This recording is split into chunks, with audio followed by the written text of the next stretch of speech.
Now, if you've bought one of these new, you've already saved yourself some money because these things seem to be impervious to depreciation. Timing chains, head gasket issues, electrical gremlins, transmission problems, the list goes on of things you could expect in expensive European cars, but very unlikely to see in one of these. Surely the driving experience is where everything goes bad, right? Cheap and nasty nightmare of a car that's just all style and no substance? Or a brilliantly packaged, cool and funky little nugget that should be your go-to when it comes to buying a used city car. Is a used Ignis hot or not, and should you buy a used one? Well, that's what we're here to find out. Now, it's normally at this point of the video that I would segue into something like, first of all, let's find out what commonly goes wrong with the exterior.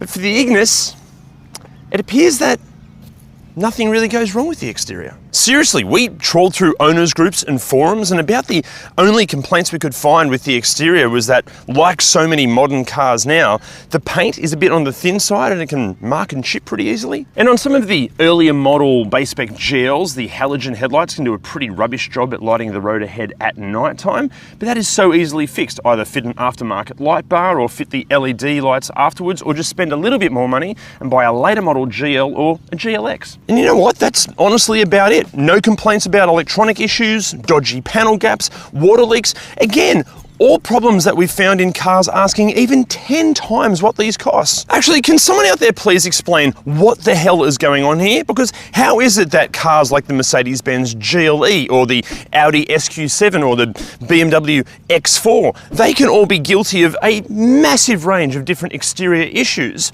but then this little Suzuki Ignis, for a fraction of the price, apparently offers superior build quality. What's going on? And it's not alone here. We covered a Suzuki Swift Sport recently, and that was pretty much the same. Hardly any exterior issues. I've got a theory on this. It's because these are just so simple compared to the premium European stuff where they're just so complex, and with complexity comes more things to go wrong. Just keep it simple and it'll actually be reliable. And speaking of simplicity, even when you're trying to work out which Ignis is going to be right for you, unlike the premium stuff, there's no need to decipher some impossible range of different options and trim specs. These things are super simple. Are you ready? 2 trim specs, 1 special edition, 2 transmissions, 1 engine, and 1 mid-cycle update. That's it. And yes, look, internationally there were also a few other models and drivetrains to choose from, but the good news doesn't end there. Guess how much these weigh? 865 kilos. And that means here in New South Wales and plenty of other regions, these things are one of the cheapest cars to register. And this also means they can be incredibly light on the consumables like brakes and tyres, as long as you don't drive like a complete dickhead, which in an Ignis can be a challenge, but we'll elaborate on this when we get behind the wheel. However, there is another consumable that not only Suzuki, but plenty of manufacturers will try to sting you on. And what's annoying about this is that they wear out really quickly, and when they wear out, they can be bloody dangerous. It's wiper blades. Please don't get ripped off buying OEM wiper blades or waste your time trying to decipher which of the 1,000 aftermarket ones are going to work. Instead, get yourself a set of WiperTech wiper blades by hitting the link below. This way you're going to get 15% off and free express shipping on really the only wiper blades that we choose to use ourselves or recommend. Now, speaking of saving money, let's talk about what these cost on the used market. Now, if you've bought one of these new, you've already saved yourself some money because these things seem to be impervious to depreciation. Although, if you're in the market for a used one, unfortunately this can mean that it's near impossible to find a bargain. When these were brand new here in Australia, they were asking anywhere from about $16,000 to $26,000. But on the used market right now, they range from about $10,000 to about $27,000. But this means that on average, an Ignis retains over 80% of its value. They are figures that the likes of Mercedes-Benz, Audi and BMW could only dream of. Now, let's talk about the looks, because for me, this is just another area that Suzuki have absolutely smashed it out of the park. I love that aesthetically, it doesn't take itself too seriously at all, but at the same time, maybe it's just the little chunky SUV thing, it still looks purposeful, like it's a tough little nugget. Although I do think it's laughable that technically this is an SUV, really? But look, I do love that on such a small and affordable car there are genuine design highlights like the pumped wheel arches with these contours that kind of accentuate them. And then obviously the Adidas logo. Obviously, this is not an Adidas logo. It's just a design cue that Suzuki brought back from the 1970 Suzuki Whiz Kid. Also, it's cool that Suzuki did a bit of a mini here and offered a whole bunch of aftermarket aesthetic options like these mirror caps and the grille surround and fog light surrounds. Fun fact, these can be retrofitted, and there's actually a whole aftermarket scene to get different colored versions. Actually, in India, there's quite the modification and tuning scene for these. Now, we're going to show you a picture of a modified Ignis in a second. Just get ready to kind of make a noise like, ready? How cool is that thing? Look at it. So the Ignis looks cool and the exterior seems to be pretty much fault-free, so it must be inside where things take a turn for the worse, right? Well, no. Again, we struggled to find any common issues. Unlike so many other cars out there, electrical faults in this, incredibly rare. Problems with the air conditioning? No, not really. About the only common fault or complaint we could find all had to do with the infotainment system. A number of owners complained about Bluetooth and Apple CarPlay and Android Auto connection issues. The rear view camera can apparently play up. The audio quality through the microphones for Bluetooth calls is not great. Actually, the entire sound system is pretty bloody average. Now, thanks to some supply chain issues a couple of years ago, Suzuki did fit a whole bunch of Ignis with a larger aftermarket screen, but more recently they've gone back to the standard system. But look, either way, if you value sound quality when you're listening to tunes, or your family and friends being able to understand you when you're on a call via Bluetooth, the hot tip here is just to bin the standard infotainment system and microphone and speakers and just get aftermarket gear. Now, our hot tip here is to do what we've done with our cars and get your infotainment solution sorted through Automotive Superstore. Actually, no matter if it's infotainment systems or speakers or dash cams, aftermarket wheels, suspension parts, even four-wheel drive accessories, Automotive Superstore carry over 400,000 different parts and accessories. So chances are, whatever you need, they're going to have it. Plus, if over 400,000 parts and accessories seems just a bit too daunting, don't stress. All you've got to do is type your rego details into the website and it will display all the parts perfectly fitted to your car. And Automotive Superstore will guarantee that. Plus, they ship Australia-wide, so as long as you have the interwebs, you can go shopping. Check them out via the link below. Now, look, there's another, I'm not going to call it a complaint, but it's just something that you should be aware of.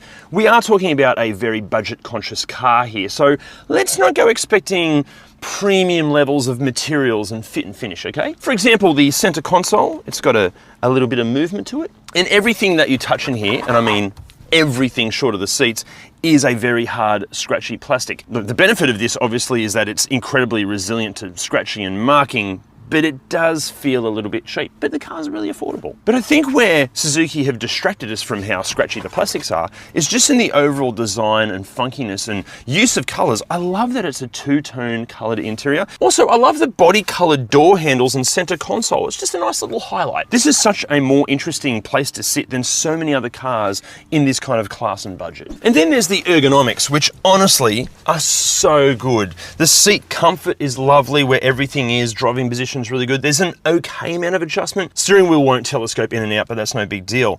But check this out. The doors open to nearly 90 degrees. And quite a few owners mentioned that because of the seat height, it's not so low like a normal hatchback, but it's not so high like a normal SUV. It's great for access for anybody that has mobility issues. Also, it feels more spacious than it is. It's almost like the Suzuki Spacia K car that we reviewed a little while ago. You look at that and look at this, they're quite small. But when you get inside, you're like, it doesn't feel small. Doesn't feel huge either, but I don't know, it just gives you this sense of space, and that's nice. However, one area that the Ignis cannot match its cousin, the Spacia, is when it comes to practicality. It's not terrible in here, but honestly, it's not fantastic. So you've got a spot for your phone here, but my phone's not that big and it barely fits. If you've got a larger phone, it's going to struggle. Two cup holders there, you've got a spot just here. This is designed specifically to collect dust and life's filth. Kind of a bigger cup holder here. Smallish glove box with a little shelf. A little shelf here. I don't know what the hell you're going to put in there. Anything you put in there is just going to fall straight out. It does have door bins, but they're not the biggest. You can fit I think like a 1 litre bottle here, but it's all quite scratchy again, so it's going to rattle around a bit. Nothing really under the seats. No sunglasses here, holder there. So it's okay. However, even though it is a budget-conscious little car, Suzuki certainly haven't held back when it comes to features and equipment. Although it does lack some active safety technology like autonomous emergency braking. Actually, that's why the Ignis is being discontinued in Australia at the moment. It just simply doesn't meet the new legislations in terms of safety requirements. Now, this is a shame because, look, we appreciate really good safety technology, but it's just annoying that the authorities maybe don't also focus on improving people's actual driving ability. Frustrating. Now in the back seat, I'm exactly 10 centimeters taller than Australian rapper and songwriter Ignis Azalea. This is in my driving position, and have a look at this. So much footroom. I thought my head would be squished up against the roof here, but there's I've got high hair today and they've still got room above my head. The seats though, they're not the comfiest. I feel like I'm sitting on a park bench, they're that firm. Also, the back seats have a fun trick. You can slide them back and forth like that, and also they're reclinable. And then as far as features and practicality in the back seat, honestly, not much. Uno pocket back there. You do have cup holders or bottle holders in the doors, but once you've got the door closed and you've got legs, you can't get to it. A spot to collect life's filth in here. Again, the doors open incredibly wide. Look at that. So access in and out is fantastic.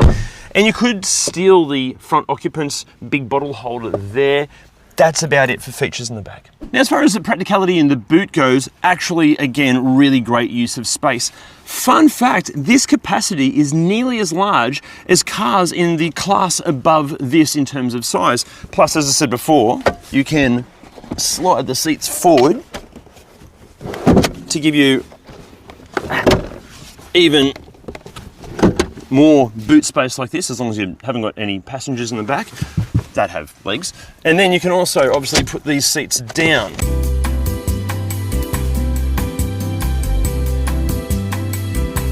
Now, this is good. It's a shame that these don't flip forward or disappear into the floor, a bit like a Honda Jazz, but at least it's flat and flat here. There's just not going to be any sliding things in and out at all, but still, good amount of space. Okay, so the exterior and the interior so far are pretty wonderful. Surely the driving experience is where everything goes bad, right? No. Look, it's not perfect, but it's pretty awesome. Really, the only complaints we could find from owners was that many of them are just not achieving Suzuki's claimed fuel consumption rate of 4.9 litres per 100 Ks.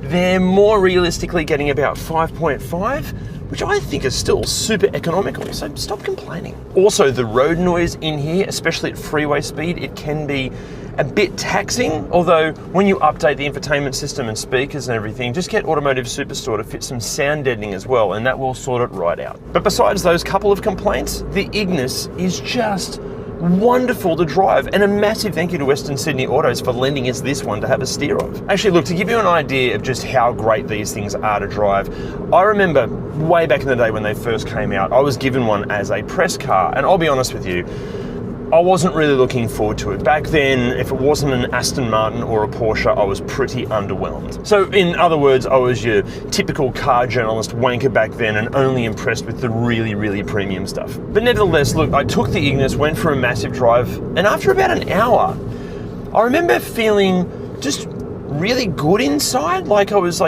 happy at a very deep level. But then another hour went by and I found not only was I happy inside, I was just smiling so much my face hurt, and I was laughing constantly every time I went through a roundabout or zipped between some traffic or even just reverse parking. I was honestly having that much fun in an Ignis, really. Okay, granted that car was a manual. The CVT in this one does dilute the fun just a little bit, but regardless of that, I don't know how Suzuki have done this. This is clearly not a performance car in any way, shape or form, and yet it's still one of the most enjoyable cars I've ever driven. Even on the freeway, it just sort of hustles along. It's got this kind of energy to it, but then around town, it's phenomenal. The turning circle is absolutely brilliant. The steering, it's light, but it also has feel. It's not vague like it can be in many Volkswagens.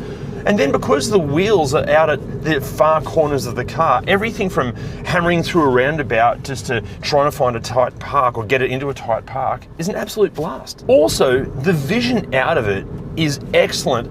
And the ride quality. Now, I think the ride quality has actually improved with age. When they're new, they can sort of bobble about a little bit, but this is, I can't believe I'm saying this about an Ignis. really refined suspension tuning. Now, you might think the power numbers in the graphic that we showed you before seem terrible for a modern car, but you have to remember, this thing weighs less than 900 kilos, so it actually does hustle along really nicely. Honestly, if your days, oh, hang on, just corners in this is so fun. So good. Look, if your days are filled with just battling traffic and constantly trying to find a park, or the more taxing elements of a driving lifestyle, an Ignis is going to bring joy to the mundane aspects of your life. It really is that good. Or at least it will be until something under the bonnet goes bang, because what happens there? What are the mechanical issues with these things? Unfortunately, I can't speak to that because I'm not a qualified mechanic. But you know who is? It's Jim. There really isn't much for me to talk about here this week. If it's been looked after, you're extremely unlikely to have, well, any serious problems, to be honest. If it's been neglected or has high mileage, you might see some oil consumption issues. If it's been really neglected, you might see some timing chain rattles. But overall, if it's being cared for, they are very reliable. Caution though, these cars are pretty cheap, and they're going to get much cheaper as time goes on. And the problem here, cheap cars can often fall through the cracks when it comes to servicing. They can get neglected. So if you're looking at one, obviously try and find a low mileage example, but more importantly, just try and find one that's had a good, thorough and well-documented service history. Look, as far as other negatives go, personally, I just wish it didn't look so much like a stormtrooper. Now, something else we discovered when we were trawling through the owners groups and forums, and a massive thank you to everybody that helped us put this video together, is that it does seem that quite often when somebody buys an Ignis, they go on to buy another Ignis. For example, if they bought an Ignis in 2017, they'll often just trade it in on a newer example. Or if they need a second car for the family, it's another Ignis. We even found families of Ignis owners. Mum bought one and loved it so much that then dad buys one, and then the son or daughter buys one, and then the uncle buys one. It's like the Ignis just becomes a virus and spreads from person to person.